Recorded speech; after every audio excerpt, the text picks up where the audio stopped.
नमस्कार। आप देख रहे हैं देसी कलाकार न्यूज और मैं हूं आपके साथ, जहां हम आपको दिखाते हैं देश और दुनिया की हर बड़ी और जरूरी खबर। अमेरिका और ईरान के बीच तनाव एक बार फिर खतरनाक स्तर पर पहुंच गया है।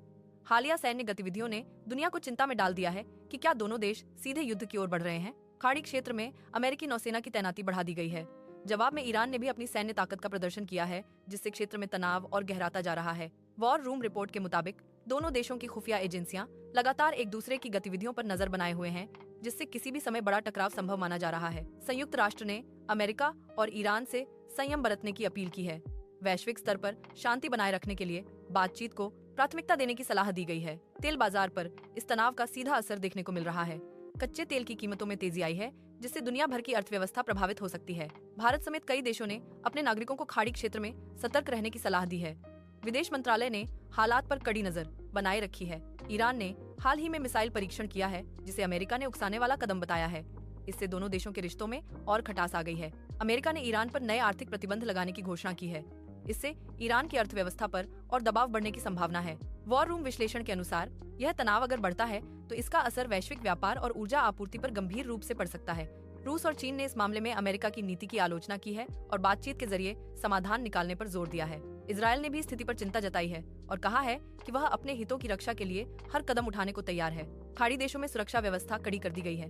संभावित हमलों को देखते हुए अलर्ट जारी किया गया है। सोशल मीडिया पर युद्ध की आशंकाओं को लेकर कई तरह की अफवाहें फैल रही हैं, जिससे लोगों में डर का माहौल बन गया है। विशेषज्ञों का मानना है कि यह तनाव फिलहाल मनोवैज्ञानिक दबाव बनाने की रणनीति भी हो सकती है। अमेरिका ने अपने सैनिकों को हाई अलर्ट पर रखा है, जिससे यह संकेत मिलता है कि हालात गंभीर बने हुए हैं। ईरान ने चेतावनी दी है कि अगर उस पर हमला हुआ तो वह कड़ा जवाब देगा, जिससे स्थिति और विस्फोटक हो सकती है। वैश्विक बाजारों में गिरावट देखी गई है। निवेशक अस्थिरता के कारण सतर्क हो गए हैं। भारत के तेल आयात पर भी इसका असर पड़ सकता है, जिससे घरेलू कीमतों में बढ़ोतरी संभव है। संयुक्त राष्ट्र सुरक्षा परिषद में इस मुद्दे पर आपात बैठक बुलाई गई है। अमेरिका के राष्ट्रपति ने कहा है कि वे शांति चाहते हैं, लेकिन देश की सुरक्षा से समझौता नहीं करेंगे। ईरान के सर्वोच्च नेता ने अमेरिका की नीतियों की कड़ी आलोचना की है और इसे आक्रामक बताया है। मध्य पूर्व में सैन्य अभ्यास तेज कर दिए गए हैं, जिससे युद्ध की आशंका और बढ़ गई है। कई एयरलाइंस ने खाड़ी क्षेत्र के ऊपर उड़ान भरने से परहेज करना शुरू कर दिया है। अंतर्राष्ट्रीय विशेषज्ञों ने चेतावनी दी है कि यह संघर्ष तीसरे विश्व युद्ध का रूप ले सकता है अगर इसे रोका नहीं गया। यूरोपीय संघ ने दोनों देशों से तत्काल बातचीत शुरू करने की अपील की है। साइबर हमलों की आशंका भी बढ़ गई है, जिससे डिजिटल सुरक्षा एजेंसियां अलर्ट पर हैं। ईरान के परमाणु कार्यक्रम को लेकर भी चिंता बढ़ गई है, जिसे अमेरिका बड़ा खतरा मानता है। अमेरिका ने अपने सहयोगी देशों के साथ आपात रणनीति बैठक की है। वॉर रूम रिपोर्ट में कहा गया है कि आने वाले 72 घंटे बेहद महत्वपूर्ण हो सकते हैं। पूरी दुनिया की नजर अब इस संकट पर टिकी हुई है, क्योंकि इसका असर वैश्विक शांति और स्थिरता पर पड़ सकता है। जय हिंद।